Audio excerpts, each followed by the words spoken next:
ঠিক আছে। তো আমরা সবাই জানি যে আমাদের আপার প্রাইমারির যে নতুন রিক্রুটমেন্ট সেটা মার্চের মধ্যে কমপ্লিট করার কথা বলা হয়েছে, অর্থাৎ পরীক্ষা নেওয়ার কথা বলা হয়েছে। এবং সেই অনুসারে তারপরে সেই পদ্ধতিতে তারপর নর্মালি যেমন ভাবে সেশনস গুলো এগোয় সেই অনুসারে হবে। ওকে, এবার প্রশ্নগুলো তোমাদের আমি পরে নেব। হ্যাঁ, এই যে তোমরা অনেকে প্রশ্ন করছো, এটা আমি একটু পরে নিচ্ছি। আগে ক্লাসটা শুরু করে দিই। ওকে, তারপরে ক্লাসের শেষে কারা এলিজিবল কারা এলিজিবল নয় সমস্ত প্রশ্ন আমি নিয়ে নেব। ক্লাসের শেষ পর্যন্ত থেকে দেখবে সমস্ত প্রশ্ন উত্তর পেয়ে যাবে। নাহলে কি হবে, ক্লাসের মাঝে যখন আমরা প্রশ্ন উত্তর করি না, তখন ক্লাসটা না একটা মানে যেটা লক্ষ্য থাকে আমাদের ক্লাসের, ওটা লক্ষ্য ভ্রষ্ট হয়ে যায়। বুঝতে পারলে তো? তো সেই অনুসারে আমরা লক্ষ্যটাকে পূরণ করি। আজকে একটা টপিক পড়বো আর সিলেবাসের ওভারভিউ জানবো। ঠিক? তো আমি সেই অনুসারে আগে সেই লক্ষ্যে আমরা একটুখানি পৌঁছি, তারপরে যত প্রশ্ন আছে আমরা সবগুলোকেই হ্যাঁ বুঝবো জানবো, কোনো প্রবলেম নেই তাতে। স্ক্রিন শেয়ার হচ্ছে কিনা একটু লিখে জানাবে সবাই, তাহলে সেক্ষেত্রে আমি বুঝতে পারবো।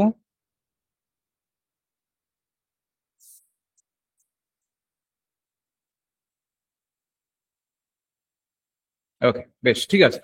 তো এখানে আপার প্রাইমারির যদি আমরা 2015 বেসিসে, ঠিক আছে তো, আর এবারের নিয়ম অনুসারে নতুন নতুন যে ধরনের নিয়মগুলোকে, দু একটি নিয়মকে, ওভারঅল তো টোটাল সম্পূর্ণ নিয়ম তো এখনো জারি করেনি, তাই না? তো যতটুকু আমরা জেনেছি, যতটুকু আমরা পেয়েছি, সেটা তো তোমরা সবাই জানো। বিএড থাকতে হবে বা ডিএলএড থাকতে হবে এবং 50% মার্কস থাকতে হবে।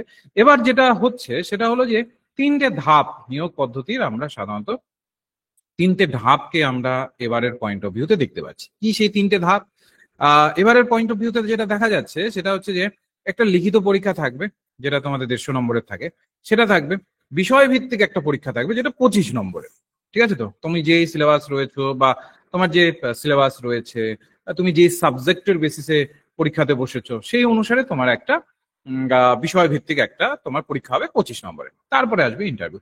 তো আমরা আগে আমাদের এই যে লিখিত পরীক্ষা, এটাকে কোয়ালিফাই না করলে আমরা পরের গুলোতে পৌঁছতে পারবো না। তো এটাকে আগে কোয়ালিফাই করতে হবে। তো আগের বারের অর্থাৎ 2015 সালে যেমনটা নিয়ম ছিল, সেই অনুসারে আমরা দেখেছি যে সেখানে শিক্ষা মানে শিশু বিজ্ঞান বা শিক্ষা বিজ্ঞান এগুলো থেকে 30 নম্বর 30 নম্বর করে এখানে ছিল। 30 নম্বর করে ছিল প্রথম ভাষা বাংলা। সাধারণত অনেকেরই ভাষা আলাদা থাকে, এখানে আমরা বাংলা মিডিয়ামের ধরে নিচ্ছি, এখানে যারা যারা আছে সবাই প্রায় বাংলা মিডিয়ামের। তো প্রথম ভাষা বাংলাই তোমরা নেবে, তো সেই অনুসারে 30। তো সেই দ্বিতীয় ভাষা ইংরেজি, সেটাও 30। ঠিক আছে, এবং এটার দুটো ভাগ আছে, গণিত বা বিজ্ঞান বা সমাজবিদ্যা, এই অনুসারে মূলত ডিভাইড করা থাকে। যাদের সায়েন্সের ব্যাকগ্রাউন্ডের যারা, তাদের গণিত ও বিজ্ঞান থাকবে, আর যারা আর্টসের ব্যাকগ্রাউন্ডে তাদের সেক্ষেত্রে সমাজবিদ্যা থাকবে। ওকে, তো সেখানে 60 করে সেখানে থাকে। তো টোটাল 150 নম্বরের পরীক্ষা। এবার যে জায়গাটার উপরে আমাদের সব থেকে বেশি ফোকাস করতে হয়, দেখো তোমরা সবাই জানো যে এখানে বেসিক্যালি সমাজবিদ্যা বলতে এখানে তোমাদের বোঝাবে ইতিহাস, ভূগোল আর কিছুটা অর্থনীতি। ঠিক আছে তো, অর্থনীতির কিছু একটু সেকশন থাকে, আর কিছুটা থাকে হচ্ছে ধরে নাও যে আমাদের পলিটিক্যাল সায়েন্সের যে রাষ্ট্রবিজ্ঞানের যে ধরনের পার্ট গুলো আছে সেটা। তো এখানে ইতিহাস ভূগোল এগুলো মোটামুটি ভাবে জীবন মুখোপাধ্যায়ের বই বললেই আমাদের কভার আপ হয়ে যায়, ওভারঅল পয়েন্ট অফ ভিউতে বলছি। হ্যাঁ, সেখানে কি থাকে তোমাকে ডিটেলসে দেখতে হবে, সেই অনুসারে নোট করতে হবে। ঠিক আছে তো, ওটার একটা মানে ওখানে একটা ভাগ রয়েছে। আদারওয়াইজ মোটামুটি জীবন মুখোপাধ্যায়ের বই পড়লেই হয়ে যায়। আর সব থেকে বেশি যেটা প্রবলেমেটিক জায়গা থাকে, আর প্রবলেমেটিক ইন দ্য সেন্স যে যেগুলোর থেকে আমাদের সব থেকে বেশি পরিমাণে নম্বর গেইন করার দরকার থাকে এবং ভুল হয় বেশি। আমি এখানে ভুল যেগুলো হয় বেশি সেগুলোকেও এখানে তুলে ধরছি। কোনগুলো আমাদের ভুল হয় সব থেকে বেশি? তোমরা দেখবে আমাদের সব থেকে বেশি ভুল হয় চাইল্ড প্যারাগজিতে। এবার আমরা অনেকেই ভাবি আমরা যে চাইল্ড প্যাডাগজি সাধারণত তো ওটাতে জাস্ট পজিটিভ ম্যানারে অ্যান্সার দিলেই হয়ে যায়। অনেকেই আমরা ভাবি, কিছুটা সঠিকও বটে, যে পজিটিভ ম্যানারে তোমার জাস্ট অ্যান্সার দিতে হবে তাহলেই হয়ে গেল। কিন্তু ওই চাইল্ড প্যাডাগজির ওই পজিটিভ ম্যানারের মধ্যেও আরো অনেক ধরনের ডেটা থাকে। অনেক সময় সেগুলোকে আমরা অতটা দেখতে পারি না বা অতটা বুঝতে পারি না। ঠিক আছে, এবং পরীক্ষা হল থেকে শুরু করে বাড়ি পৌঁছানো অবধি, তোমরা হয়তো বা এবারে অনেকে এসএলএসটিও দিয়েছো, দেখেছো, পরীক্ষা হল থেকে বেরিয়ে বাড়ি পৌঁছানো অবধি তোমার অনেক ভুল হয়ে যায়। অনেক মানে অনেক ভুল হয়ে যায়। তাহলে এগুলোর থেকে বেরিয়ে আসার উপায় কি? বেরিয়ে আসার উপায় হচ্ছে কনসেপচুয়াল। মাথায় রাখবো একটু আমরা, আমি একটু ইন্ডিকেট করে দিচ্ছি, হ্যাঁ, কোন জায়গাগুলো তোমাদের কনসেপচুয়াল আর কোন জায়গাগুলোকে তোমাকে একটু ডিটেলসে পড়তে হবে। একটু দাও।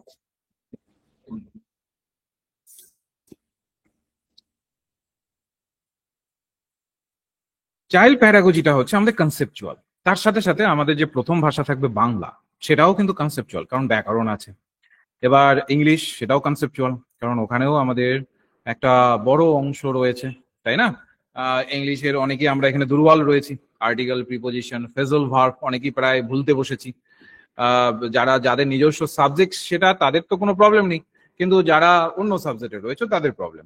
এখানে কজন আছো যাদের ফ্রেজাল ভার্ব মনে আছে? তো এতগুলো, প্রায় 150 থেকে 200, 200-র অধিকই হয়ে থাকে। হাত তুলবে তো, কার মনে আছে, বা কারা এটার সাথে এখনো টাচে আছো?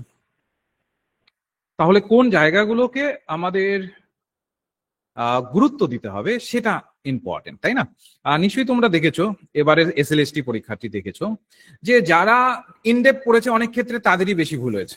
ইনডেপ ইন দ্য সেন্স, তাই বলে আমি এটা বলছি না যে ইনডেপ পড়বে না, ইনডেপ তো পড়তে হবে, কিন্তু সারফেস এরিয়া গুলোকে, যেগুলো বেসিক, বুঝবে আমার কথাটা, যেগুলো বেসিক, বেসিক মানে এড়িয়ে, অনেক সময় আমরা বেসিকটাকে এড়িয়ে একটু ওভারঅল পয়েন্ট অফ ভিউতে যেগুলো জটিল ওগুলোর উপর বেশি ফোকাস করি, সেটা কিন্তু নয়, সেটা নিয়ম নয়।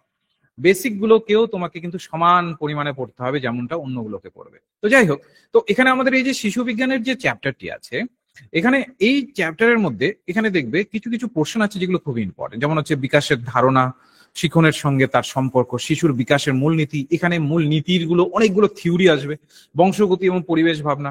তোমরা জানি না এখানে কতজন আমার পুরনো স্টুডেন্ট রয়েছে, যদি তোমরা আমার নেট সেটের ক্লাস করে থাকো তাহলে দেখবে আমি কিছু কিছু ফ্রি ক্লাসেস এর মধ্যে এগুলো কিন্তু করিস, নেট সেটেও এটা রয়েছে। যারা এখানে সিটেটের, আমি জানি না কতজন আমাদের সিটেটের ক্লাসগুলো করেছো, সিটেটের ক্লাস যদি করে থাকো তাহলে দেখবে ওখানেও কিন্তু একই সিলেবাস প্রায়, তো ওখানেও কিন্তু সমস্ত বিষয়গুলোকে কভার আপ করা হয়েছে। এই যে পিয়াজে, কোহেলবাগ, ভাইগটস্কি, এই যে জায়গাগুলো আছে, এই তত্ত্বের জায়গাগুলো থেকে কিন্তু খুব ইম্পর্টেন্ট।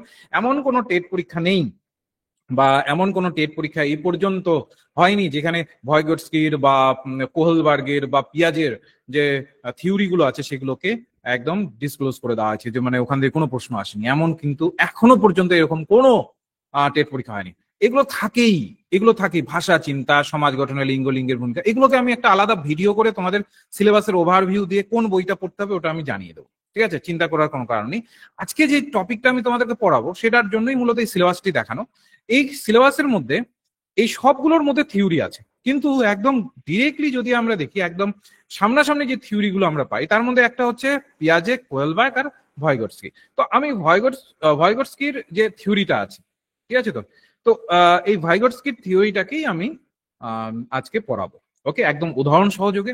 আর এখানে কারা কারা আছো যারা মূলত আগে আমার পূর্বের যে ক্লাসগুলো ছিল, যেমনটা ধরে নাও যে নেট সেটের ক্লাস ছিল, করেছো? হাত তুলবে তো, দেখি পুরনো স্টুডেন্ট কতজন আছো এখানে। এখানে জাস্ট আমি একটু পুরনো স্টুডেন্টদের দেখতে চাইছি, কারণ এটা তো আপার প্রাইমারি, অনেক সময় অনেক স্টুডেন্ট আছো যারা আগের ক্লাস আমার করনি, স্বাভাবিক ব্যাপার, সেই অনুসারে একটা ধারণা পাবো, সেই অনুসারে আমি একটু বিষয়গুলোকে আরো ডিটেলসে বোঝানোর চেষ্টা করব। কতজন এমন আছো যারা কিনা আমার পুরনো স্টুডেন্ট, একটু হাত তুলবে। পুরনো স্টুডেন্ট ইন দ্য সেন্স মানে যারা নেট সেটের ক্লাসও করেছো বা নেট সেটের ক্লাসেস গুলো তোমাদের করা হয়েছে।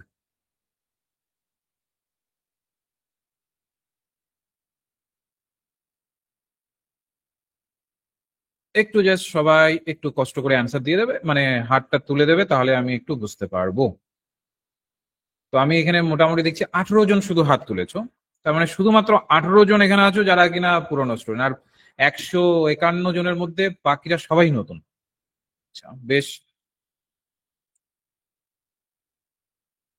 ওকে, তাহলে একদম বেসিক থেকে শুরু করছি, ওকে।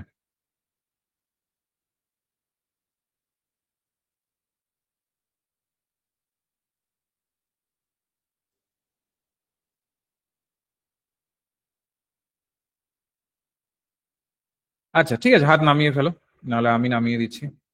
18 জন শুধু আছো যারা এখানে পুরনো, বেশ, ঠিক আছে, অসুবিধা নেই। ওকে, তো আমি আজকের ক্লাসের স্ক্রিনটা শেয়ার করছি। এখানে অনেকেই তো আছো যারা কিনা আগেও ক্লাস করেছো, অথচ হাত তুললে না। মৌবনি যেমন আগেও ক্লাস করতে আমার স্টুডেন্ট ছিলে। অথবা হাত কিভাবে তুলতে হয় বুঝতে পারোনি, তাই তো? নিচের দিকে একটা হ্যান্ড রাইজের অপশন থাকে। আচ্ছা ঠিক আছে, অসুবিধা নেই। আমরা আজকের যেটা টপিক সেটা শুরু করে দিচ্ছি।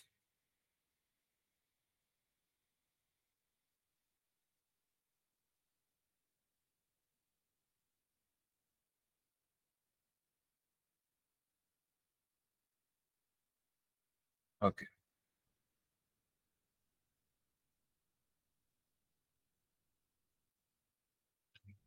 এটাকে আমি আপাতত ক্লোজ করছি। হ্যাঁ,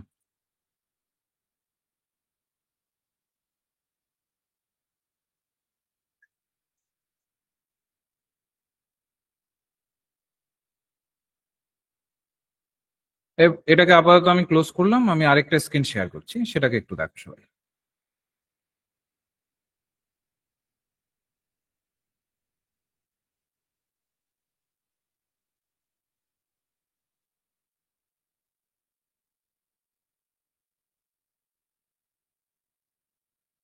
আসলে উইন্ডো গুলোকে খুলতে একটু অসুবিধা হচ্ছে আমার এখানে।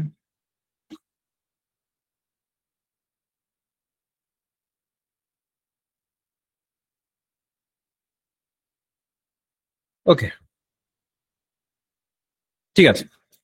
এবার আজকের যেটা বিষয় আমাদের সেটা হচ্ছে ভয়গটস্কির যে তত্ত্বের যে মূল ধারণাগুলো আছে, কি কনসেপ্ট গুলো আছে সেগুলো সম্পর্কে আমরা জানবো, যেটা আমাদের সিলেবাসে তোমাদের দেখালাম আমি, যে থিওরি রিলেটেড যে ধরনের জায়গাগুলো থেকে আমাদের পরীক্ষায় প্রশ্ন আসে।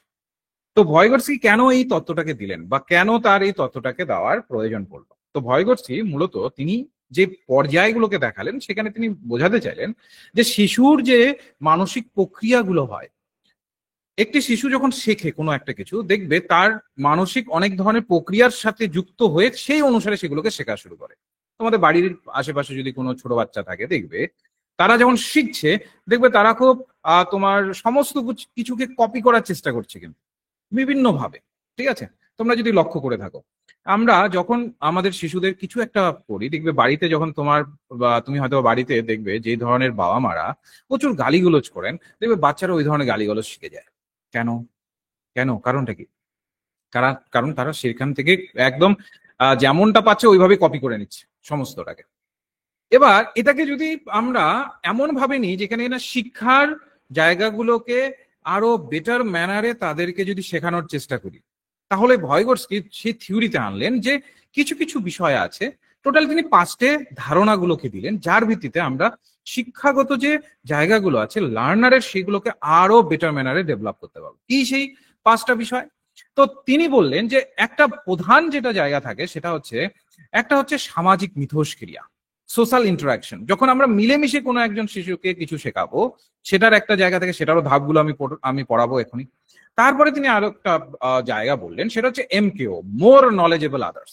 তিনি বললেন যে মোর নলেজেবল আদার্স এর বেসিসেও শিশুদের একটা জ্ঞানকে বা তার যে বিষয় সম্পর্কে ধারণাকে সেটা আরো বেটার ম্যানারে তুলে ধরা যায়। তিনি আবারও বললেন যে মোর নলেজেবল আদার্স তো আছি, তার সাথে সাথে সেই অনুসারে তাদের একটা জোন তৈরি হয়, যেটাকে তিনি বললেন জোন অফ প্রক্সিমাল ডেভেলপমেন্ট। যেটাকে তিনি কি বললেন? Zone of proximal development. সেই প্রক্সিমাল ডেভেলপমেন্টকেও এখানে কিন্তু তিনি গুরুত্ব দিয়েছেন, সেটাতে আমি আসবো। সেই জোনের মধ্যে যখন শিশুটি ঢুকে যায়, বা সেই জোনের মধ্যে যখন তাকে আমরা আনতে পারি, তখন শিশুর যে বিকাশ বা তার ধারণার যে বিকাশ, সেটা আরো দ্রুততার সাথে হওয়া শুরু হয়। এবং আরেকটি তিনি বলেন, সেটা হচ্ছে স্ক্যাফোল্ডিং। সেটা তো আমরা আসবো, সব উদাহরণ সহযোগে তোমাদেরকে আমি বুঝিয়ে দেবো। স্ক্যাফোল্ডিং এর মাধ্যমেও শিশুর বিকাশ, তার নলেজের বিকাশ, তার ধারণার বিকাশ আরো দ্রুততার সাথে হয়। এবং সর্বশেষ তিনি বলেন ল্যাঙ্গুয়েজ অ্যান্ড থট, ভাষা ও চিন্তা। এই ল্যাঙ্গুয়েজ আর থটকেও তিনি আবার পরবর্তীকালে ভাগ করেছেন, সেটা তো আমি আসবো। তো এই টোটাল বিষয়টাকে করে তারপর আমরা সেই জায়গাগুলোর বেসিসে যা যা পড়লাম সেগুলো নিয়ে প্রিভিয়াস ইয়ারের কোশ্চেন কিছু রেখেছি, আমি সেগুলোকে সলভ করবো। ঠিক আছে, কিছু আমি সিটেটে যে ধরনের প্রশ্নগুলো এসেছে সেগুলোও রেখেছি, তো সেগুলোকে আমরা সলভ করবো। ওকে, তো আগে আমরা মূল যাই, তারপর সিটেটের কোশ্চেন গুলো আর আমাদের প্রিভিয়াস ইয়ারে যে কোশ্চেন এসেছে, বেসিক্যালি আমার কাছে এই মুহূর্তে আপাতত 2015 সালেরই আছে, বা বাকিগুলো আমি ম্যানেজ করার চেষ্টা করছি। হলেই সেগুলোর থেকেও তোমাদের কোশ্চেন সলভ করানো শুরু করবো। ওকে, তো আজকের বিষয়টাকে আগে আমরা বলি। তাহলে এইটুকু তো আমরা বুঝলাম যে ভয়গটস্কি মূলত চেষ্টা করলেন শিশুর বিকাশের উপরে জোর দিতে। ঠিক আছে তো। এবারে শিশুর বিকাশের মধ্যে তিনি প্রথম যেটা দেখালেন সেটা হচ্ছে সামাজিক মিথস্ক্রিয়া, বা যেটাকে আমরা ইংরেজিতে বলে থাকি সোশ্যাল ইন্টারাকশন। এবার তিনি মনে করেন যে শিশুর সমস্ত উচ্চতর মানসিক প্রক্রিয়াগুলো সমাজের স্তর থেকে শুরু হয়, মানে একটা সামাজিকতার সাথে শুরু হয়। যেমন ধরে নিচ্ছি কারোর সাথে কথা বলা, খেলাধুলা করা, বা নতুন কিছু দক্ষতাকে অর্জন করা, কোনো একটু কিছু শেখা। ধরে নাও যে তুমি মোবাইলের কিছু একটা শেখালে, যে জানো তো এই যে এইভাবে স্ক্রিনশট নেয় মোবাইলে, শুভ বিজয়া, ধরে নাও যে শেখালে তুমি যে এইভাবে মোবাইলের স্ক্রিনশট নেয়। এই যে জায়গাগুলো আছে এটা হচ্ছে সোশ্যাল ইন্টারাকশন, ঠিক আছে তো, যেখানে কিনা একজন আরেকজনের বেসিসে বিষয়গুলোকে শেখানোর চেষ্টা করছে। তো শিশু সেই বিশেষ ভিত্তিতে শেখে। যেমন আমি একটা সোজা সাপটা একটা উদাহরণ দিচ্ছি। ধরেন একটি বাচ্চার সাথে একটি মা একটি বাগানের মধ্যে কিছু গাছপালা লাগাচ্ছে, ঠিক আছে তো। এই যে বাগানের মধ্যে মায়ের সাথে সেই বাচ্চাটি গাছপালা লাগাচ্ছে, এই গাছ লাগানোটা এখানে কোন ধরনের মাটি দিতে হবে, জল কতটা দিতে হবে, বীজ কিভাবে রোপণ করতে হবে, এই নিয়মগুলো সম্পর্কে সে জানছে, সে বোঝার চেষ্টা করছে তার মায়ের সাথে। এই জ্ঞান কিন্তু সে একা একা পাচ্ছে না, সে তার মায়ের সাথে মিলে মিশে সেই জ্ঞানটাকে অর্জন করছে। ভয়গটস্কি বললেন এই ইন্টারাকশনটা খুব ইম্পর্টেন্ট। সেটা হতে পারে মায়ের সাথে, হতে পারে বাবার সাথে, হতে পারে বন্ধুর সাথে, বা হতে পারে কোনো সমাজের কোনো যে কোনো ব্যক্তির সাথে, হতে পারে। কিন্তু এটা খুব ইম্পর্টেন্ট। এবং এই যে সামাজিক মিথস্ক্রিয়া, এর ভিত্তিতে কি হয়, লার্নারদের মধ্যে বা শিশুদের মধ্যে একটা জানার, কোনো বিষয়কে শেখার, যেমন তাদের একটা বিস্তর ধারণা তৈরি হয় কিভাবে কোন দিকে এগোতে হবে, নিয়মগুলোকে কতটা মেনে চলতে হবে কতটা নয়, সেই সম্পর্কে তারা একটা ধারণা পেয়ে যায়। তারা সমস্ত বিষয়ের প্রেক্ষিতটাকে বোঝার চেষ্টা করে এবং সেই বিষয়গুলোকে ধীরে ধীরে ধীরে ধীরে জানার চেষ্টা করে। তো আচ্ছা, একটা কথা বলি তোমাদের, হ্যাঁ, এই যে অনেকেই তোমরা কিছু কিছু এই যে কি লিখছো, প্লাস মাইনাস, এগুলো কেন করছো, তাই না? এগুলো করার কোনো মানে হয় না। আমি আপাতত মেসেজটা অফ করে রাখছি, হ্যাঁ। এভাবে করলে তো তোমরা টিচার হবে, তোমরা এরকম করছো কেন? এরকম একটা ক্লাস যখন হয় তখন সেটাকে মন দিয়ে শুনতে হয়, ঠিক আছে? মন দিয়ে শুনতে হয় সেগুলোকে, হ্যাঁ। তারপরে কোনো জিজ্ঞাসা থাকলে স্যার যখন বলবেন যে আচ্ছা এখন জিজ্ঞেস করো, তাহলে কি হয়, একটা ম্যানারে সেই জায়গাগুলোকে আমরা শিখি। তো ওগুলো দেখবে চাইল্ড প্যাডাগজির মধ্যেও ওগুলোর মধ্যে আমরা পাবো, তাই না? তো একটু সেগুলোকে একটুখানি মাথায় রেখে কিন্তু করতে হবে, হ্যাঁ। তো একটুখানি সেগুলোর দিকে খেয়াল রেখে। আচ্ছা, আমি অফ করছি না মেসেজের সেকশনটা। তো যেটা আমি তোমাদের বলছিলাম যে সবসময় আমাদের চেষ্টা করতে হবে লার্নারদের একটা সামাজিক মিথস্ক্রিয়ার মাধ্যমে বিষয়টাকে শেখানো। এবার এই যে শেখানো বা এই যে শেখানোর যে প্রক্রিয়া, এই প্রক্রিয়াটা ভয়গটস্কি যেটা বললেন সেটা হচ্ছে যে এই প্রক্রিয়াটাকে সমাজকে কেন্দ্র করে আনতে হবে। শিশুকে একাই ছেড়ে দিলে, যেমনটা আমরা অনেকেই জানি যে হিউরিস্টিক মেথড বলে একটি মেথড আছে, ওই মেথডে কি হয়, শিশুকে একাই ছেড়ে দিই, সে নিজে নিজে বিভিন্ন বিষয়গুলোকে ফাইন্ড আউট করে, সেইখান থেকে তারপরে শেখার চেষ্টা করে, তারপর যেখানে পারে না টিচার বা যে এল্ডার ওয়ান যারা আছে তারা সেটাকে শেখানোর চেষ্টা করে। কিন্তু ওটার একটা পর্যায় আছে। হিউরিস্টিক মেথড কিন্তু আমরা যে কোনো প্রেক্ষিতে ওটাকে অ্যাপ্লাই করতে পারি না। তোমরা সবাই জানো, যদি না জেনে থাকো জেনে রাখো, যে যে কোনো মেথডকে অ্যাপ্লাই করার নির্দিষ্ট একটা বয়স আছে। দেখবে আমরা আসবো, সে তো আমরা যখন ক্লাস করবো ডিটেলসে তখন আমরা এই বিষয়গুলোকে পড়বো। প্রত্যেকটি মেথড ব্যবহার করার নির্দিষ্ট একটা বয়স আছে, নির্দিষ্ট বয়সে সেই মেথড গুলোকে ব্যবহার করা। যেমন ধরে নাও, যেই সময় লার্নারের মেমোরি লেভেল কাজ করছে, মানে যেখানে স্মৃতিশক্তিটাই সব থেকে বেশি প্রাধান্য পাচ্ছে, তখন নিশ্চয়ই আমি তাকে রিফ্লেকটিভ লেভেলের কিছু করাতে পারবো না।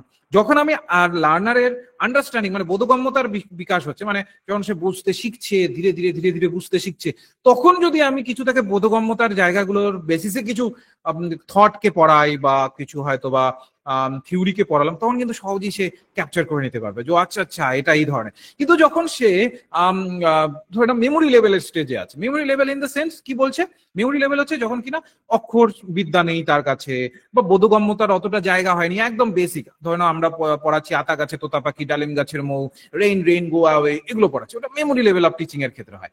তো তখন নিশ্চয়ই আমরা স্ক্যাফোল্ডিং এই ধরনের জায়গাগুলোকে অতটা ত্বরান্বিত করতে পারবো না যতটা দরকার। তো আমাদের প্রত্যেকটা লেভেলে একটা নির্দিষ্ট প্যাটার্নে লার্নারদের শেখানোর একটা প্রক্রিয়া থাকে।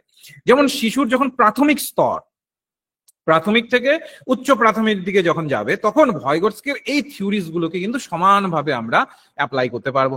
তো ভয়গটস্কি এই যে সামাজিক প্রক্রিয়াটাকে তিনি দেখালেন, যেখানে কিনা একজন শিশুকে শিখিয়ে দেবে, এর প্রক্রিয়াটাকে তিনি আবার দুই ভাগে ভাগ করলেন। যে না, এই প্রক্রিয়াটাকে শুধু একভাবেই দেখানো যাবে না, এটাকে দুই ভাগেও মানে ধরা যেতে পারে। কি একটা তিনি বললেন সামাজিক স্তর, আর একটা তিনি বললেন ব্যক্তিগত স্তর।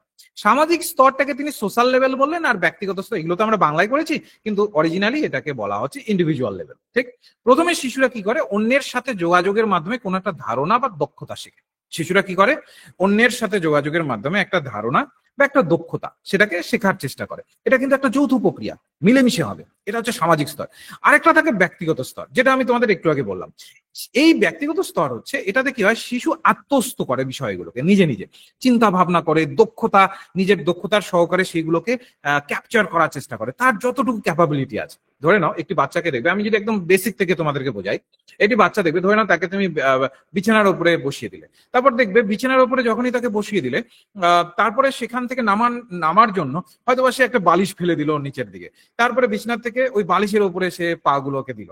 ঠিক আছে, তো এটা কি হচ্ছে, সে চিন্তা ভাবনা বা দক্ষতার বেসিসে সেগুলোকে অ্যাপ্লাই করছে, যেটা অনেকটা আমাদের হাতের কাছেই থাকে, সেই অনুসারে মূলত সেটা শেখার চেষ্টা করছে। এগুলো হচ্ছে ইন্ডিভিজুয়াল লেভেলে হয়।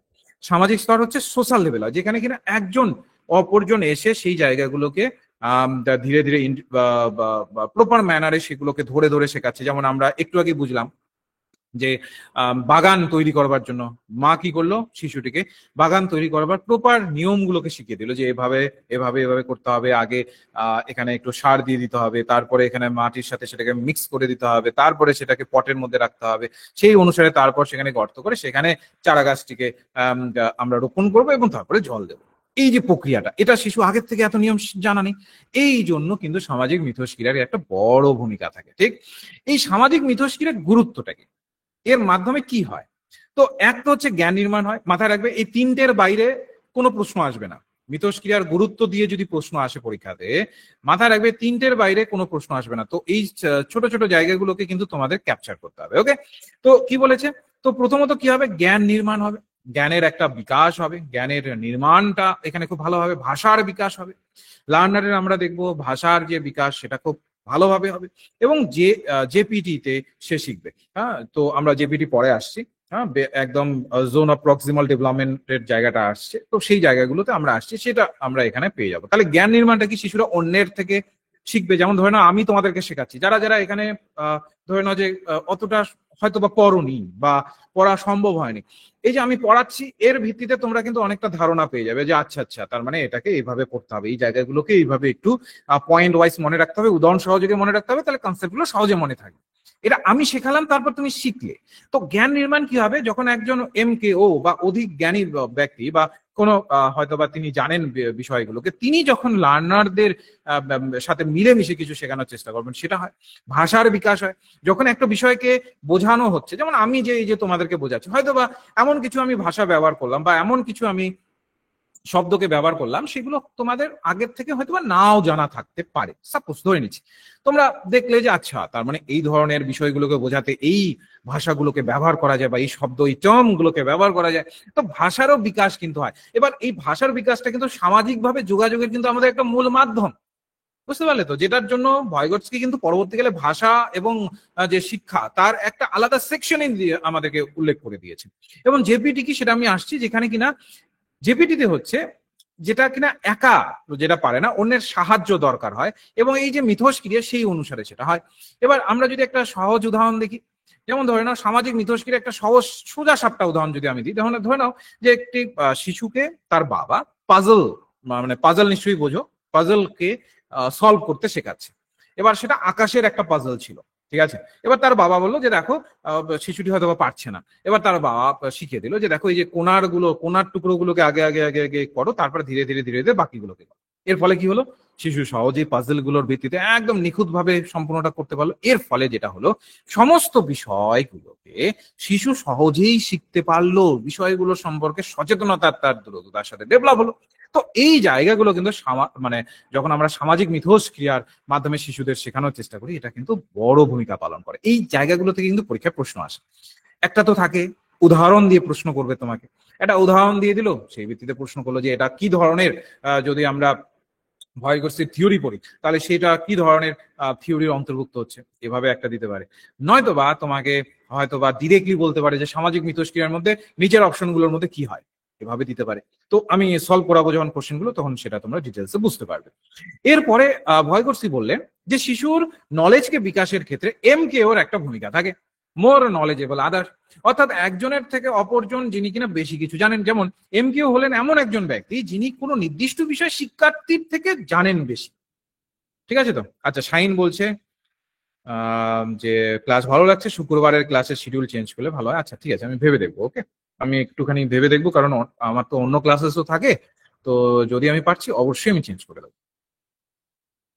এমকিউ কি হলেন? এমকিউ হলেন এমন একজন ব্যক্তি যিনি কোনো নির্দিষ্ট বিষয়ের শিক্ষার্থীর চেয়ে বেশি কিছু জানেন। ধরে নাও তোমরা তোমরা এখানে আমার স্টুডেন্ট, আমি হচ্ছি এমকিউ, ঠিক আছে, মোর নলেজেবল আদার। এবার স্বাভাবিক ব্যাপার, অনেকেই এখানে আছো যারা হয়তোবা আমার থেকেও বেশি জেনে থাকো, কিন্তু হয়তোবা আমার থেকেও বেশি বয়সে থাকতে পারো, বা আমার থেকে খুবই কম বয়সে থাকতে পারো।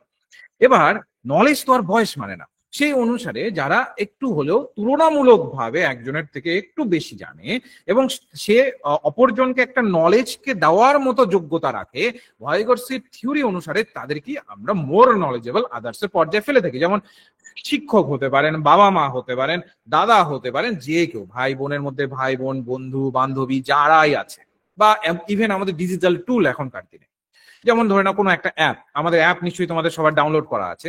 তো অ্যাপে দেখবে অনেক ধরনের সেখানে মক টেস্ট থাকে, অনেক কিছু প্রশ্ন, নতুন নতুন প্রশ্ন তোমরা ওখানে দেখতে পারো।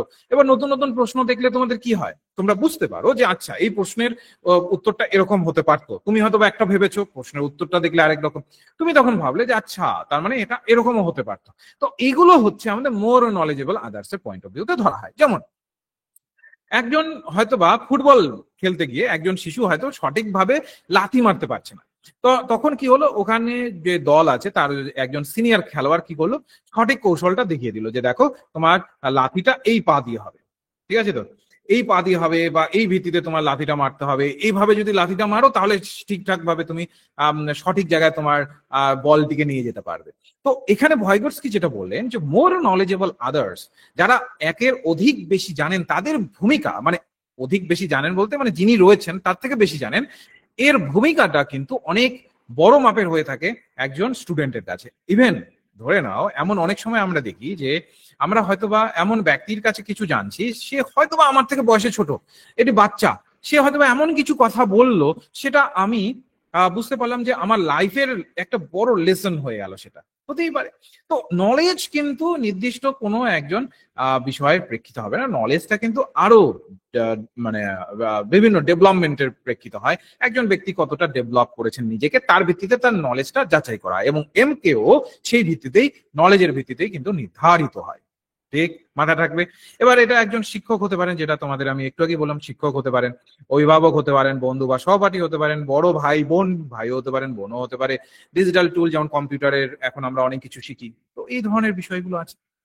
এবার এমকিউর যদি আমরা একটা ভূমিকা দেখি, এবার এমকিউর ভূমিকা হচ্ছে এই যে জেপিডি বা জোন, যে জোনের মধ্যে আমরা স্টুডেন্টকে নিয়ে যেতে চাইছি, সেই জোনের পর্যন্ত নিয়ে যাওয়া কিন্তু এমকিউ একটা বড় ভূমিকা পালন করে। আমি যখন প্রক্সিমাল ডেভেলপমেন্টটা বোঝাবো তখন সেটাতে আসছি, নাহলে গুলিয়ে ফেলবে তোমরা, ঠিক আছে তো, নাহলে এত টপিক গুলো আসছে, সেই জায়গাগুলো মূলত গুলিয়ে ফেলবে। আচ্ছা, রুটিন এখনো ঠিক হয়নি, হ্যাঁ রুটিনটা আমি জানিয়ে দেবো, আজকে জাস্ট প্রথমটা শুরু করলাম যেহেতু, তো এখনো সেইভাবে রুটিন আমি তৈরি করিনি। তো রুটিন আমি 2-1-এর মধ্যে তোমাদের জানিয়ে দেবো, ঠিক আছে। রুটিন বেসিক্যালি আমাদের দেখবো আমি সকালের দিকেই রাখার, কারণ সকালের দিকেই আমি একটু ফাঁকা থাকি, সন্ধ্যের থেকে আমার অন্য ব্যাচ পড়ানোর থাকে, পেইড ব্যাচ পড়ানোর থাকে, তো সেই ক্ষেত্রে আমি ফ্রি ক্লাসগুলোকে সকালের দিকে সাধারণত রাখি। তো সেটা আমি দেখে তোমাদেরকে একটা রুটিন করে দেবো, গ্রুপে সবাই একটু যুক্ত থেকো, ওখানেই দেখবে আপডেট আসবে। মাথায় রাখবে, গ্রুপে যুক্ত থাকবে, তোমাকে আর কোথাও যুক্ত থাকতে হবে না, গ্রুপে আর আমাদের অ্যাপটা। কারণ আজকে যেহেতু সবাই আমরা জয়েন করেছি নতুন একদম, তার জন্য আমি গুগল মিটের সাহায্য নিলাম। এর পরের দিন থেকে ফ্রি ক্লাসগুলো আমাদের অ্যাপেই হবে, ওখানে অসুবিধা নেই, জাস্ট আমি পুরো ভিডিও সহকারে তোমাদেরকে দেখিয়ে দেবো কিভাবে অ্যাপে জয়েন করবে। সেই এই দুটো জাস্ট তোমাদের গ্রুপ আর অ্যাপ, এই দুটো রাখবে, আর তোমাদের আর কিছু রাখতে লাগবে না, ঠিক আছে। তাহলেই দেখবে তোমাদের মানে প্রত্যেকটা ক্লাসে তুমি আপডেট পেতেই থাকবে, কোনো অসুবিধা হবে। ওকে। তো যেটা আমরা বলছিলাম, এমকেওর ভূমিকা আমরা বুঝতে পারলাম। এবার ধরে নাও এটার আরো কিছু সহজ উদাহরণ যাদের একটু বুঝতে অসুবিধা হচ্ছে, ধরে নাও সাইকেল চালানো শেখা। এটি শিশু যখন প্রথম সাইকেল চালানো শেখে তখন তার বাবা মা সাইকেলের পেছনটা দেখবে এইভাবে ধরে থাকে, ঠিক আছে? তো পেছনটা এভাবে ধরে থাকে। ওকে, আচ্ছা, অ্যাপের নাম হচ্ছে বিএসজি নেটসেট ক্লাসেস, আমি লিঙ্ক সহকারে তোমাদেরকে গ্রুপে দিয়ে দেবো।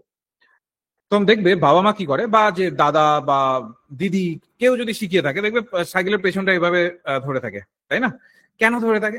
যেন কিনা সঠিকভাবে মানে স্টুডেন্ট, মানে ওই স্টুডেন্টকে বা ওই বাচ্চাটিকে সঠিকভাবে যেন রাস্তায় নিয়ে যাওয়া যায়, বা কোনোভাবে যেন হেলে না যায়, যেন তাহলে তো পড়ে যাবে, একবার ব্যালেন্স বিগড়ে গেলে পড়ে যাবে। তো এই যে চালানোর শেখানোটা, এই যে শেখাচ্ছে, যে এটা কে শেখাতে পারবেন? যিনি কিনা সাইকেলটা অলরেডি চালাতে জানেন, এবং যিনি কিনা সাইকেলটা কিভাবে চালাতে হয় সেই সম্পর্কে একটা ধারণা, তার মিনিমাম একটা ধারণা, একটা কনসেপ্ট তার আছে, তিনি চালাতে পারবেন। তো এই জায়গাগুলোর উপরে কিন্তু আমাদের মাথা রাখতে হবে।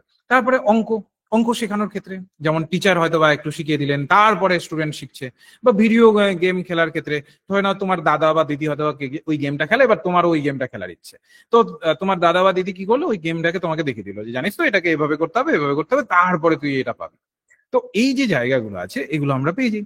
এবার জোন অফ প্রক্সিমাল ডেভেলপমেন্ট, যেটা আমরা মানে এটার বাংলা করতে গেলে বিকাশের নিকটবর্তী অঞ্চল বলা হয়, কিন্তু এটার কিছু কিছু মাথায় রাখবে, কিছু কিছু ইংরেজির একদম এক্সাক্ট আমরা বাংলা করতে পারি না, ঠিক আছে? তো সেই ধরনের ইংরেজিরই এটা একটা। তো এটাকে এইভাবে মনে রাখো, জোন অফ প্রক্সিমাল ডেভেলপমেন্ট, তাহলে সব থেকে বেশি তোমাদের মাথায় রাখবে। তো ভয়গটসকি কি করলেন, তার সব থেকে যদি আমরা বলি তিনি বিখ্যাত হয়েছিলেন, বা যে ধারণার জন্য তাকে আমরা গুরুত্ব দিয়ে থাকি, এক কথায় যদি বলি, সেটা হচ্ছে আমাদের এই জোন অফ প্রক্সিমাল ডেভেলপমেন্ট। তো জোন অফ প্রক্সিমাল ডেভেলপমেন্টে তিনি কি বলেন?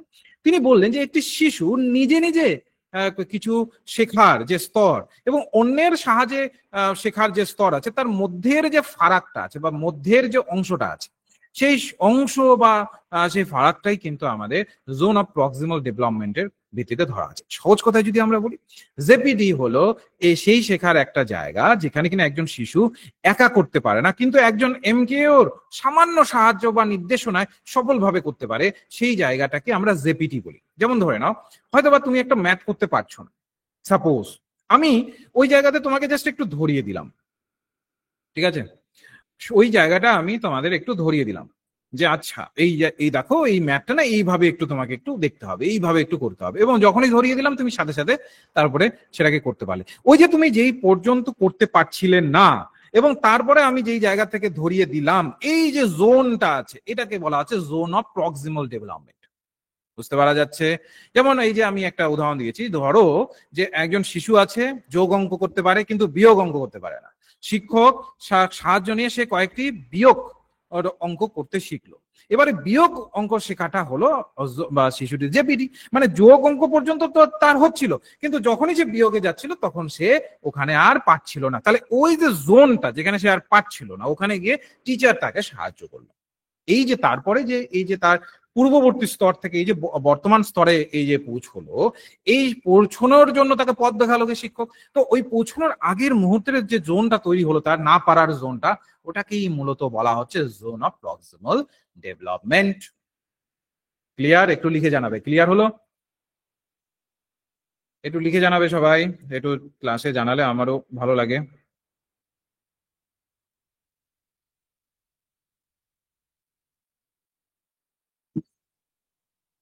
সবার ক্লিয়ার? জাস্ট লেখো ক্লিয়ার, আর কিছু লিখতে হবে না, জাস্ট ক্লিয়ার লেখো, তাহলে আমি বুঝে যাবো যে সবার ক্লিয়ার হয়েছে।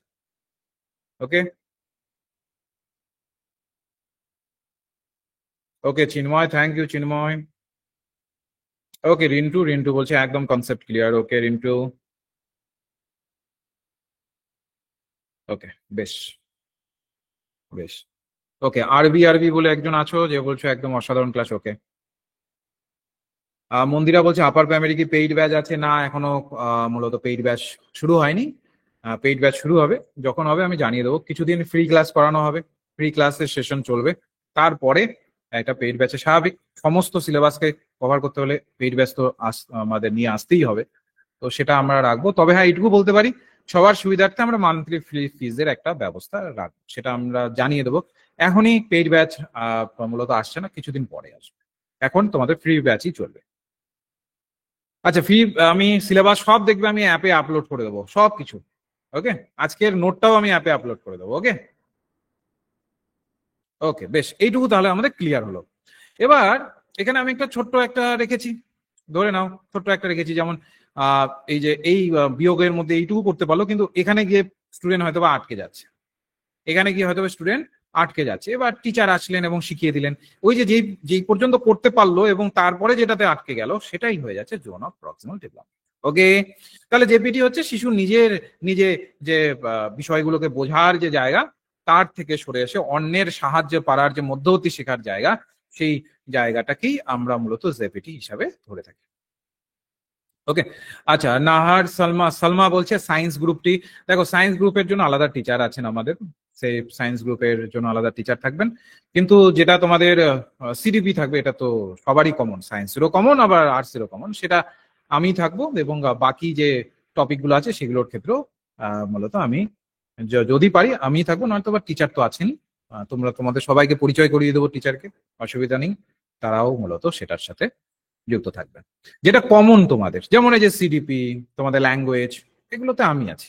ওকে, চিন্তা করার কোনো কারণ নেই, একদম নিখুঁতভাবে ধরে ধরে বিষয়কে শিখিয়ে দেবো। যারা আমার পুরোনো স্টুডেন্ট আছো তারা জানোই কতটা আমি ইজিলি বিষয়গুলোকে উপস্থাপন করি, জানো কিনা সবার একইবারেই বুঝতে সুবিধা হয়।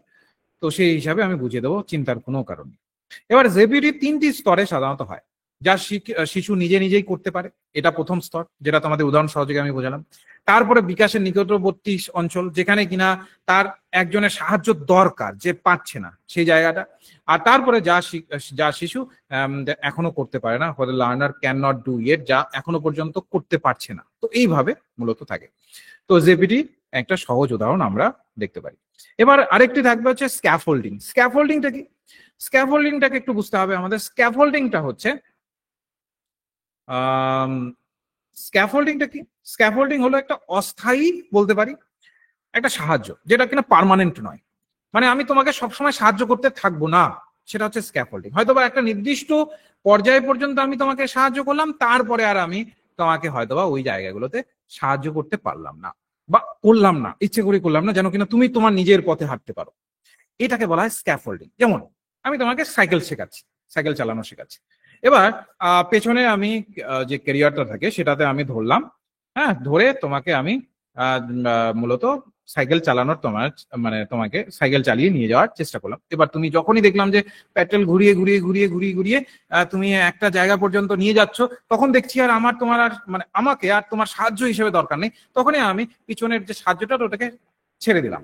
এটাই হচ্ছে স্ক্যাফোল্ডিং, একদম সোজা সাপটা ভাষা যদি বোঝায়। অর্থাৎ যেই পর্যায় পর্যন্ত স্টুডেন্টের সাহায্য দরকার সেই পর্যন্ত করে, তারপরে তার মতো করে চালানোর প্রতি বা তার মতো করে শেখার প্রতি তাকে ছেড়ে দেওয়া, এটাই হচ্ছে স্ক্যাফোল্ডিং। এটার কারণটা কি? এর ফলে কি হয়?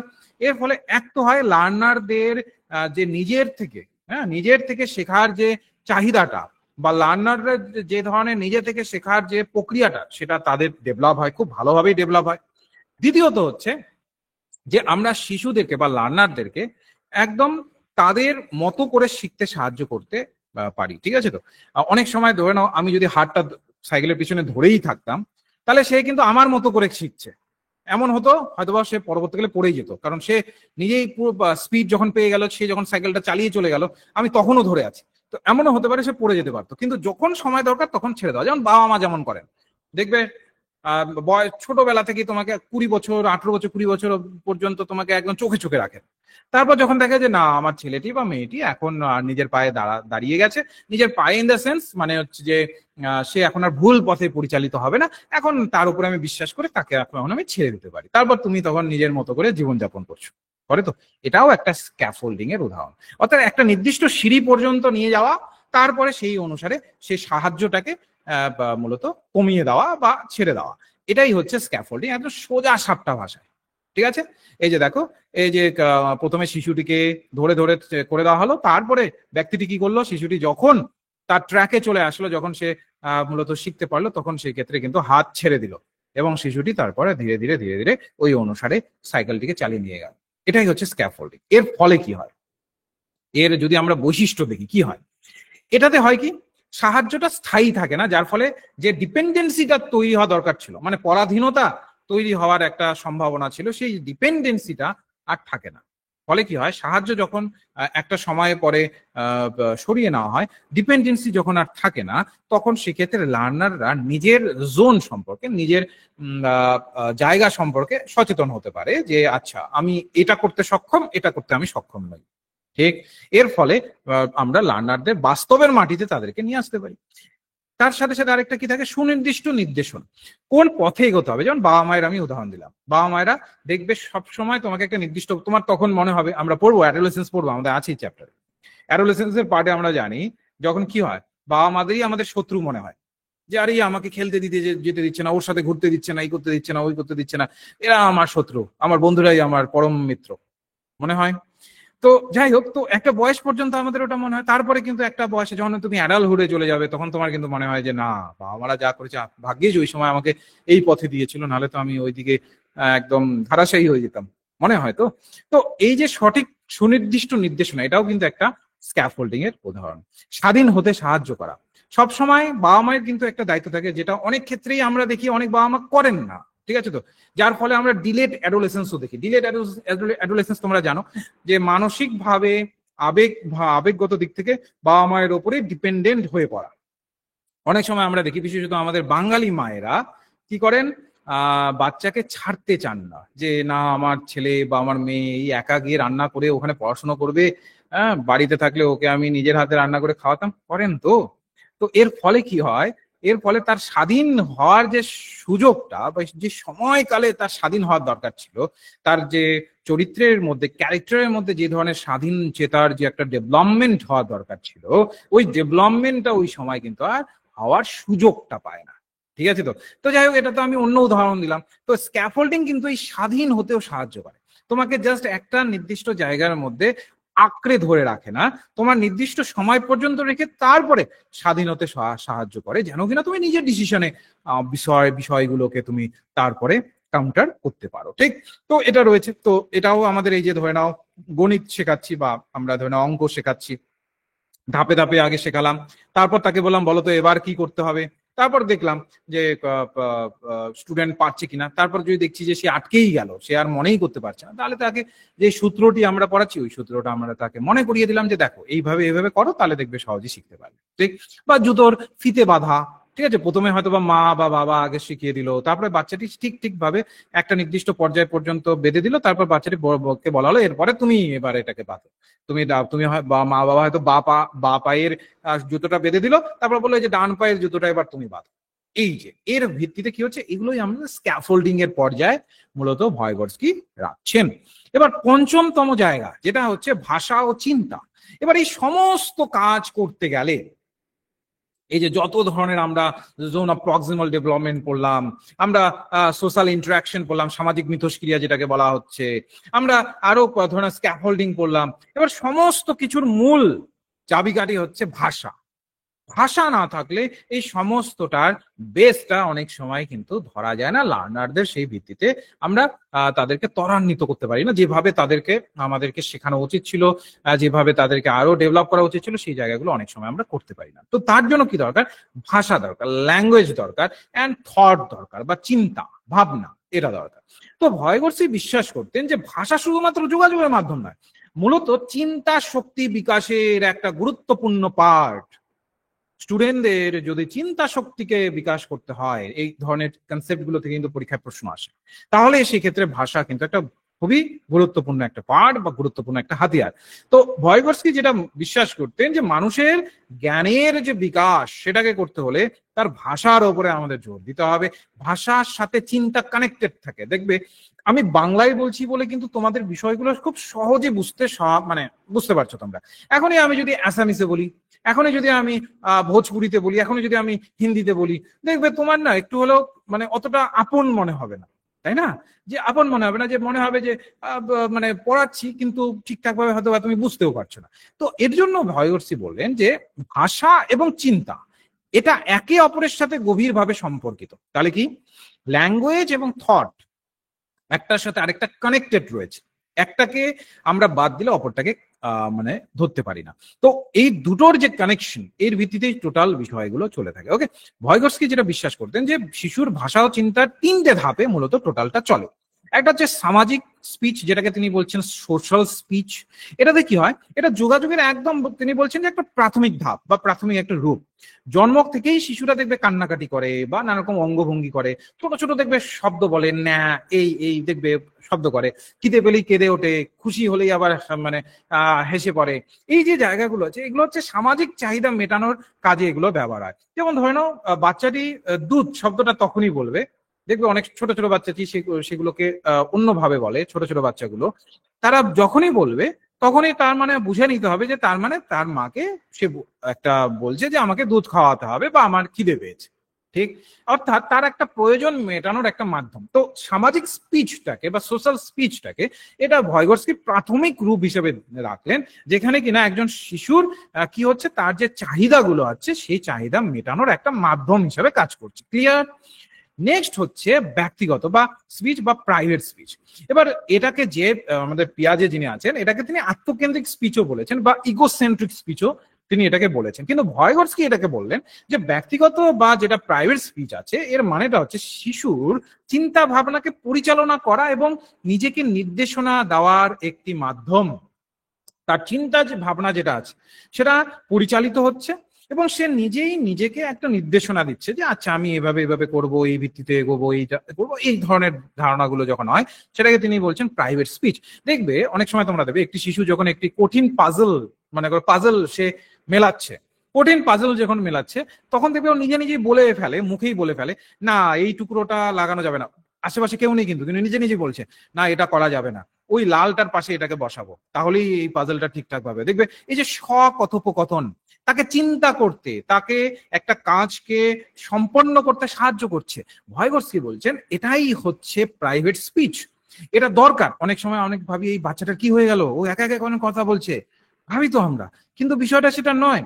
এটা তার বরং তার নিজেকে ডেভেলপ করতে সহায়তা করছে, নিজের স্বকথোপকথনের মাধ্যমে নিজের ধারণাটাকে সাথে যুক্তির সাথে তার পর্যবেক্ষণটাকে মেলানোর চেষ্টা করছে, ঠিক? আরেকটা থাকে যেটাকে বলি মানে ভয়গটস্কি যেটাকে বলেছেন ইনার স্পিচ। ইনার স্পিচটা কি? এটা কি হয়, বয়স বাড়ার সাথে সাথে এটা হয়, ঠিক আছে? তো এটা মোটামুটি প্রায় 7 বছর বয়স থেকে এটা শুরু হয়ে যায় ইনার স্পিচ, ঠিক? এটাতে যেটা হয়, যেমন ছোটতে থাকতে মুখে বেরিয়ে আসছে, কি করবে না করবে মুখে বলে ফেলছে। ইনার স্পিচে কিন্তু আর মুখে বলে না। যেমন তোমরাও দেখবে তোমাদের মাথায় কি চলে না যে আমি কোন সময় কি করব, আচ্ছা এই ক্লাসটা শেষ হলেই আমি একে ফোন করব, ক্লাসটা শেষ হলেই আমি নামাজ পড়তে যাব, ক্লাসটা শেষ হলেই আমি পুজো করতে যাব, ক্লাসটা শেষ হলেই আমি ইউটিউবে ঢুকে একটু বিষয়গুলোকে দেখে নেব, করি তো আমরা।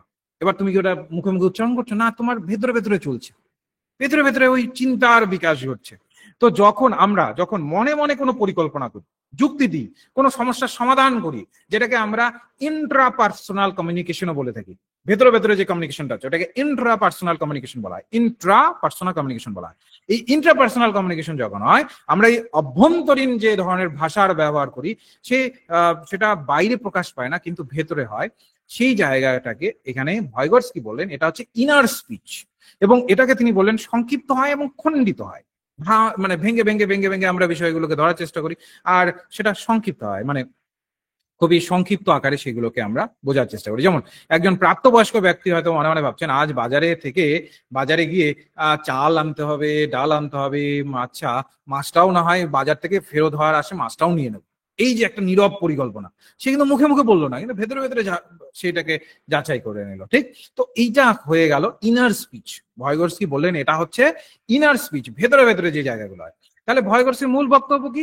মূল বক্তব্য তার একটা, এই যে চিন্তা ও ভাষা এগুলো শুরুতে আলাদা থাকলেও বিকাশ যত বাড়তে থাকে তত তাড়াতাড়ি এগুলো একটার সাথে আরেকটা কানেক্টেড হয়ে যায়, ঠিক আছে? তো একটার সাথে আরেকটা কানেক্টেড হয়ে যায় এবং যখনই এগুলো কানেক্টেড হয়ে যায়, বিষয়গুলোর সম্পর্কে বোধগম্যতার যে যোগ্যতা বা বোধগম্যতার যে ধারণা সেটা আরো ডেভেলপ হতে থাকে বা আরো বেশি পরিমাণে সেগুলো ডেভেলপমেন্টের সিনারিওতে আমরা দেখতে পারি। তো এই ছোট ছোট পয়েন্ট গুলোকে একটুখানি আমাদের মাথায় রাখতে হবে বা ছোট ছোট পয়েন্ট গুলোকে একটু ধরতে হবে। বিষয়টা ক্লিয়ার হলো? ক্লিয়ার হলো বিষয়টা? একটু জানাবে, সবাই একটু লিখে জানাবে, তাহলে আমরা এরপরে কোশ্চেন সলভের দিকে চলে যাব। সবার ক্লিয়ার?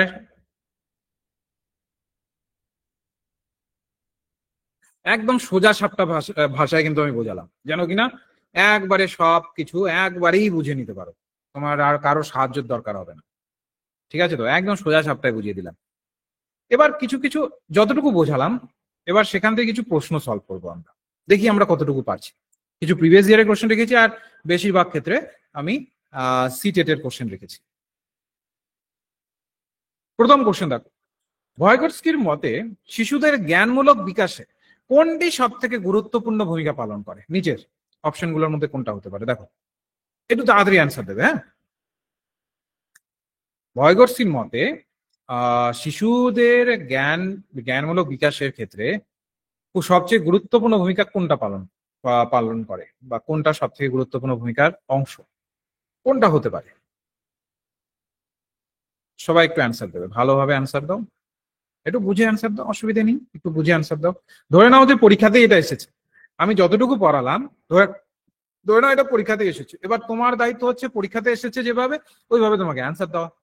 বলো কি হবে? একদম কি হবে? গ হয়ে যাবে বা সি হয়ে যাবে, সামাজিক মিথস্ক্রিয়া আর সংস্কৃতি দরকার। সামাজিক মিথস্ক্রিয়া মানে কি? মিথস্ক্রিয়া সংস্কৃতি মানে কি? ওখানে ওই ধরনের পরিস্থিতি আছে, একটা সংস্কৃতি ওই ধরনের আছে যেখানে কিনা মিথস্ক্রিয়ার বিষয়গুলোকে প্রায়োরিটি দেওয়া হচ্ছে, তো এটা হবে। একদমই ঠিকই ধরেছো। এবার বলো এমকেও। এমকেওর ফুল ফর্ম কি? আজ কি পড়ালাম দেখি, কে মনোযোগ সহকারে মানে ক্লাসটি করেছো? দেখো, নিজের ভালো নিজেকে বুঝতে হবে, মনোযোগ সহকারে ক্লাসগুলোকে করতে হবে। সবাই একটু অ্যান্সার দেওয়ার চেষ্টা করো দেখি, কোনটা এখানে সঠিক অ্যান্সার হতে পারে। এমকেও এর ফুল ফর্ম কি, বা এমকেও এর ফুল ফর্ম আমরা কি ধরে থাকি, কোনটা হতে পারে? সবাই অ্যান্সার দাও। একদম কি হবে? মোর নলেজেবল আদার। আমি একটু আগে পড়ালাম। জেপিটি, জেপিটি বলতে কি বোঝায়? আমি পড়িয়েছি আজকে, এবার তোমাদের উত্তর দেওয়া পালা, দেখি কে অ্যান্সার দিতে পারো।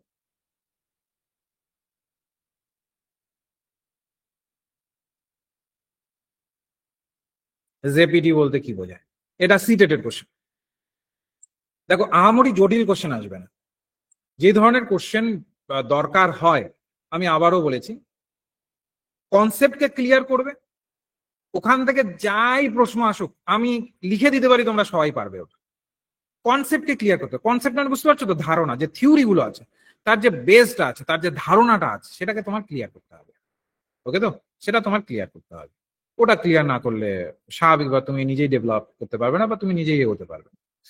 তাহলে কি হবে? এটা আমাদের হয়ে যাবে গ, সি নম্বর। শিশুর যতটুকু সে পারছে, এবং তারপরে তার অন্যের যে সাহায্যটা দরকার হচ্ছে, এদের মধ্যেকারের আম, যে ফারাকটা আছে সেটাকে আমরা এখানে ধরতে পারছি।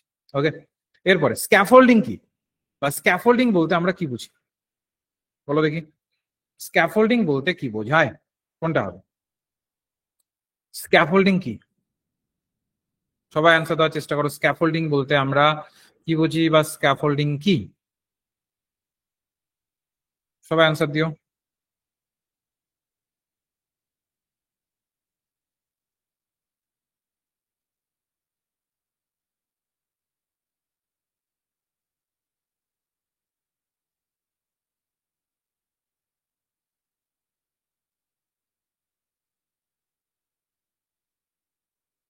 বলো দেখি, স্ক্যাফোল্ডিং কি?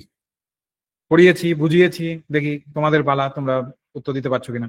আচ্ছা, যেটার অ্যান্সার দেবে না, ওটা একটু কষ্ট করে না, ওটার একটু ধরে নাও অ্যান্সার দেবে চারের, তো চারের তোমার যেটাই মনে হচ্ছে, তো চার লিখে ডট দিয়ে একটু দিয়ে দিলে, আমি এখানে দেখছি তো, তাহলে সেক্ষেত্রে সুবিধা হবে যে কোনটার অ্যান্সার দিচ্ছে। অনেক সময় অনেকে পূর্বের অ্যান্সার দিয়ে দাও, তো নম্বরটা একটু কষ্ট করে সবাই একটু লিখে অ্যান্সারটা। স্ক্যাফোল্ডিং কি হবে বলো? একদম, শিক্ষার্থীদের দেওয়া অস্থায়ী সাহায্য, যা ধীরে ধীরে ধীরে ধীরে সরিয়ে নেওয়া হয়। সাইকেল চালানোটা মনে রাখবে, তাহলেই দেখবে আর ভুলবেন। ভাইগর্সির মতে শিশুদের নিজেদের সাথে জোরে জোরে কথা বলাকে কি বলে? যখন একজন শিশু কি করছে, নিজের থেকেই কথা বলছে, তখন সেটাকে আমরা কি বলবো? ভাইগর্সির মতে কিন্তু তখন সেটাকে কি বলা যেতে পারে, কোনটা হবে? ভাইগর্সির মতে শিশুদের নিজের সাথেই জোরে জোরে কথা বলার যে প্রক্রিয়া, তারা নিজেরাই কথা বলছে, তো এটাকে আমরা কি বলবো? সবাই অ্যান্সার দাও।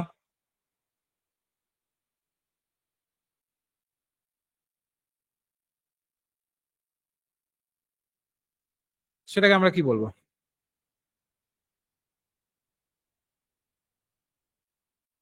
একদম, দেখো জোরে জোরে কথা বলছি, ওটা কি হবে? প্রাইভেট স্পিচ, ব্যক্তিগত স্পিচ বা প্রাইভেট স্পিচ। কি ব্যাপার, এটা ভুল হয়ে গেল কেন? অনেকে এটা অভ্যন্তরীণ বলে ফেলেছো, বুঝতে হবে। ওর জন্য ক্লাসটা ইম্পর্টেন্ট, বুঝতে পারলে তো? ভাইগটস্কি কোন দেশে মনোবিজ্ঞানী ছিলেন? এটা আমি সাধারণত তোমাদের জানাইনি হয়তো বা ক্লাসের শুরুতে। রাশিয়া। ওকে। ভাইগটস্কির তত্ত্ব অনুসারে ভাষা ও চিন্তার সম্পর্ক কি? মানে তার যে তত্ত্ব আমরা দেখলাম, সেই তত্ত্ব অনুসারে ভাষা ও চিন্তার যে সম্পর্কটা, সেটাকে কি বলা চলে? ভাষা ও চিন্তার যে সম্পর্কটা, সেটাকে কি বলা চলে তার তত্ত্ব অনুযায়ী? সবাই একটু অ্যান্সার দেওয়ার চেষ্টা করো। ধরে নাও পরীক্ষায় অ্যান্সার দিচ্ছ, কি হবে? ভাইগটসির তত্ত্ব অনুসারে ভাষা ও চিন্তার যে সম্পর্ক, ভাষার সাথে চিন্তার যে সম্পর্ক, সেটাকে আমরা কি বলতে পারি এক কথা? সাথে কোনটা সঠিক অ্যান্সার হতে পারে?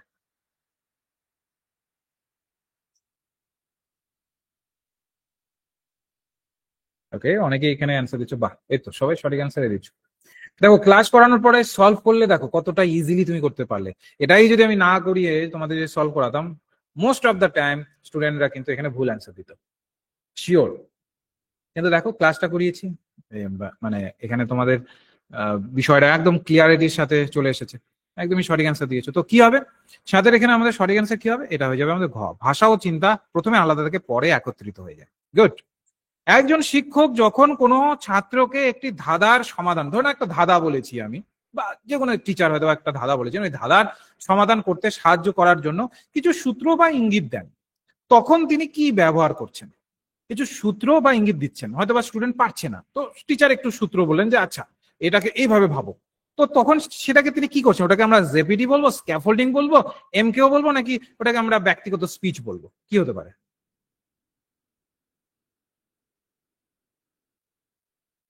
কি হবে? এটা একটু বোধগম্যতার বিষয়, একটু বুঝে অ্যান্সারটা দিতে হবে। সাহায্য করছি তার মানে কি? দেখো ধাঁধার সমাধান, ইঙ্গিত দিচ্ছি তার মানে কি? একটু ইঙ্গিত দিয়ে তারপর আমি কিন্তু আবার ইঙ্গিতটাকে সরিয়ে নিচ্ছি, তাহলে কি হবে? কোনটাতে হয়? ইঙ্গিত দেওয়া মানে কি? পুরোপুরি বলে দেওয়া না, তো একটু জাস্ট হিন্ট দেওয়া, তারপর আবার চুপচাপ হয়ে যাওয়া। তো তার মানে কি? আমি সাহায্যটা সরিয়ে নিলাম। তো এটাকে কোনটাতে আমরা দেখেছি এমন যেখানে সাহায্যটা সরিয়ে নেওয়া হয়? প্রথম থেকে ক্লাস যারা করেছো আশা করি পারবে। একদম বি হয়ে যাবে, স্ক্যাফোল্ডিং হয়ে যাবে, তাই না? কি হয়ে যাবে? বি হয়ে যাবে, স্ক্যাফোল্ডিং হয়ে যাবে। ভয়গটস্কির তত্ত্ব তত্ত্বটি কোন ধরনের নির্মিতিবাদে কনস্ট্রাকটিভ এর উপরে ভিত্তি করে? তো এটা নোটে ছিল না, তো মাথায় রাখবে।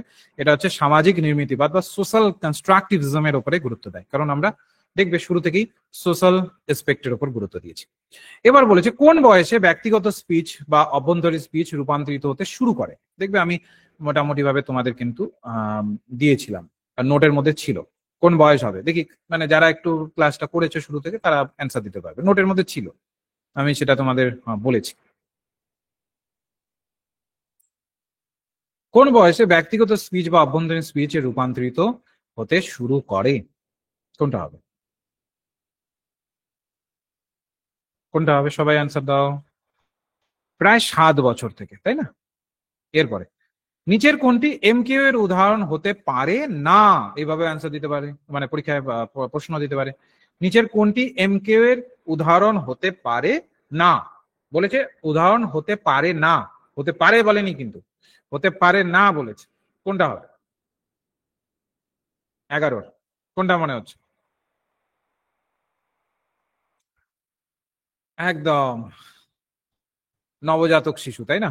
এটা এমকিউ এর উদাহরণ হতে পারে না, কারণ নবজাতক শিশু কিছু জানে না। এমকিউ এর ফুল ফর্ম কি? মোর নলেজেবল আদার। তো নবজাতক যে, সে তো এখনো সমাজকে জানতেই শিখেনি বা বিষয়কে বুঝতেই শিখেনি, তো সে নিশ্চয়ই বিষয়গুলো সম্পর্কে জানবে না। ভাইগটস্কির মতে খেলাধুলো খেলাধুলা শিশুদের বিকাশে গুরুত্বপূর্ণ কেন? খেলাধুলো শিশুদের বিকাশে গুরুত্বপূর্ণ কেন? দেখো যা কিছু পড়লাম সেই ভিত্তিতে একটা জিস্ট বার করার চেষ্টা করো। এই ধরনের প্রশ্ন আসে যেখানে কিনা তোমাকে এক্সাক্ট হয়তো বা হুবহু তত্ত্ব থেকে দেবে না, একটু ইন্টার রিলেট করে দেবে। তো সেই অনুসারে তোমাকে একটু উদাহরণ সহকারে সেগুলোকে একটু বুঝে অ্যান্সারটা দিতে হবে। তো তার মতে খেলাধুলা শিশুদের বিকাশে গুরুত্বপূর্ণ কেন? কোনটা হতে পারে বলে তোমাদের মনে হচ্ছে? 12। সবাই অ্যান্সার দাও তো দেখি।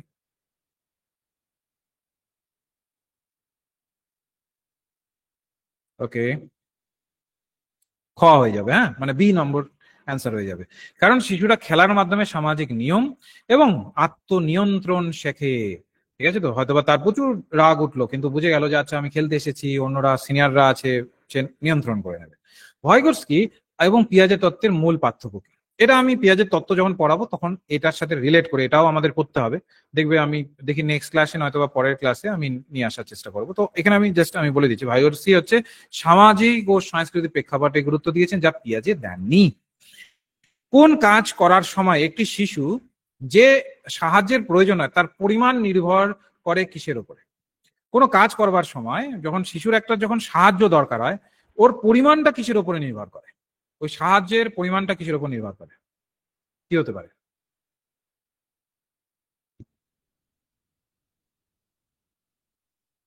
চোদ্দের কোনটা অ্যান্সার আমরা এখানে পেতে পারি?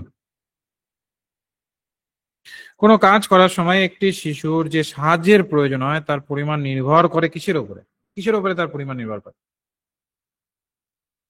একদম, শিশুর জেডিপির উপরে, জোন অফ প্রক্সিমাল ডেভেলপমেন্ট, কোন পর্যন্ত তার জানা আছে আর কোন পর্যন্ত তার জানা নেই সেটার উপর। ভয়গটস্কির তত্ত্ব অনুসারে শিক্ষকের প্রধান ভূমিকা কি? আমরা যদি ভয়গটস্কির তত্ত্বটাকে নিয়ে নিই তাহলে শিক্ষকের প্রধান ভূমিকাটা কি, মানে শিক্ষককে আমরা কোন প্রেক্ষিতে ধরতে পারি তার তত্ত্ব অনুসারে? ভয়গটস্কির যে তত্ত্ব আছে সেই অনুসারে যদি আমরা দেখি তাহলে যিনি শিক্ষক রয়েছেন তার প্রধান ভূমিকাটা কি, কোন বিষয়টি তার প্রধান ভূমিকার মধ্যে থাকতে হবে?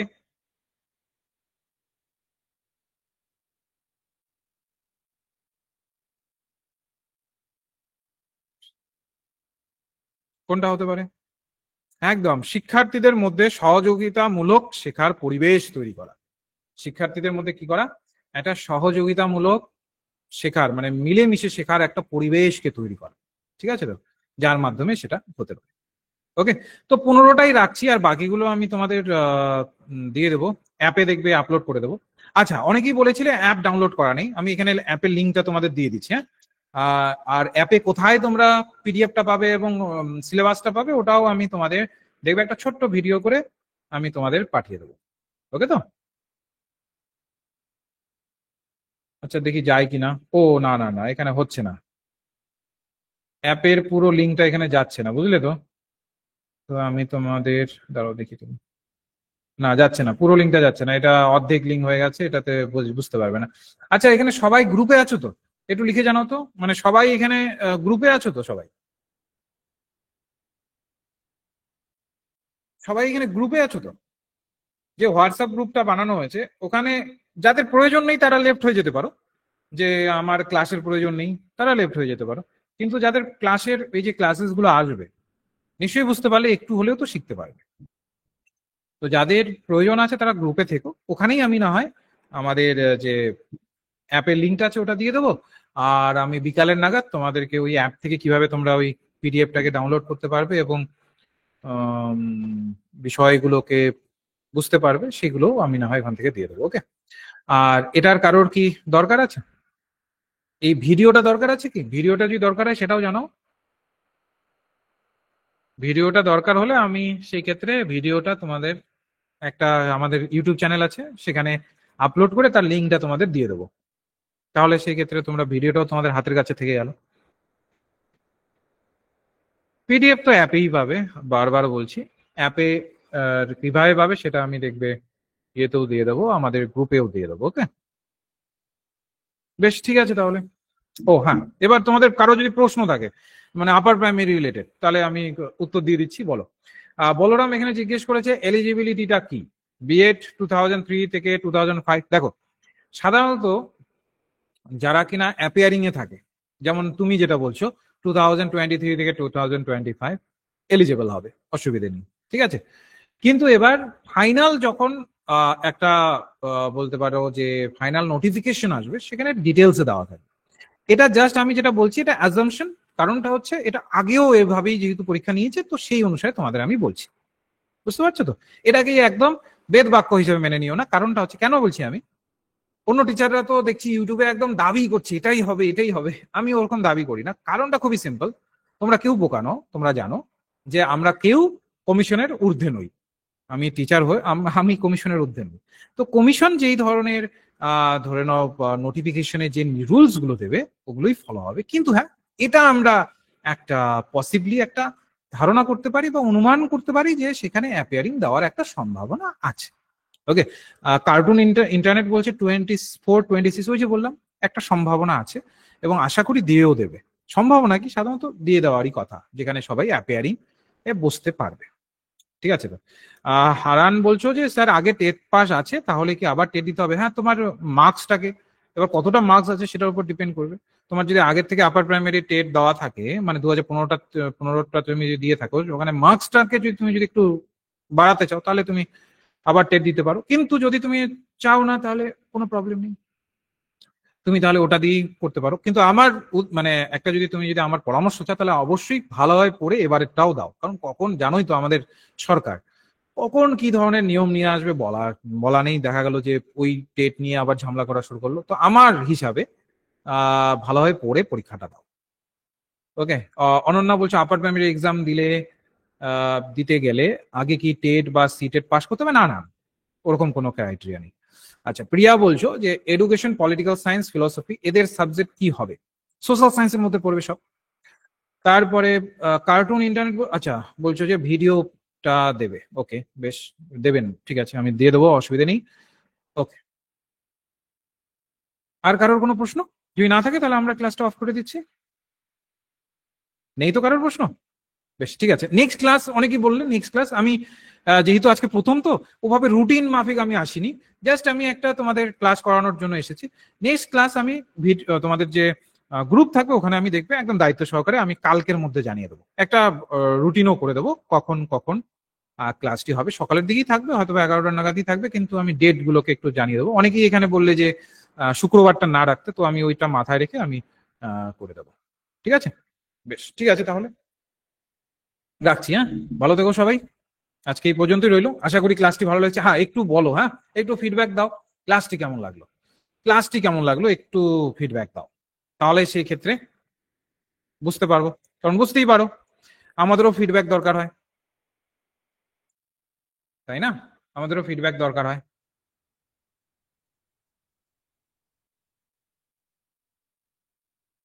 একটু সবাই জানালে সেই ক্ষেত্রে ভালো লাগে। ওকে, বেশ বেশ ঠিক আছে, এই ধরনেরই ক্লাস রেগুলার বেসিসে আনার চেষ্টা করবো আমি। তোমরা গ্রুপে থেকো, যাদের মনে হয় যে ক্লাসে কিছু পাবে তারা গ্রুপে থেকো, তাহলেই দেখবে তোমরা বাকিগুলোও পেয়ে যাবে এইভাবেই। আহ মাঝে দেখি আমি পরের দিন না হয় আমাদের যে প্রথম ভাষা আছে অর্থাৎ বাংলা, ওটা নিয়ে একটা ক্লাস করানোর চেষ্টা করবো। ওকে, ঠিক আছে, চলো তাহলে রাখছি।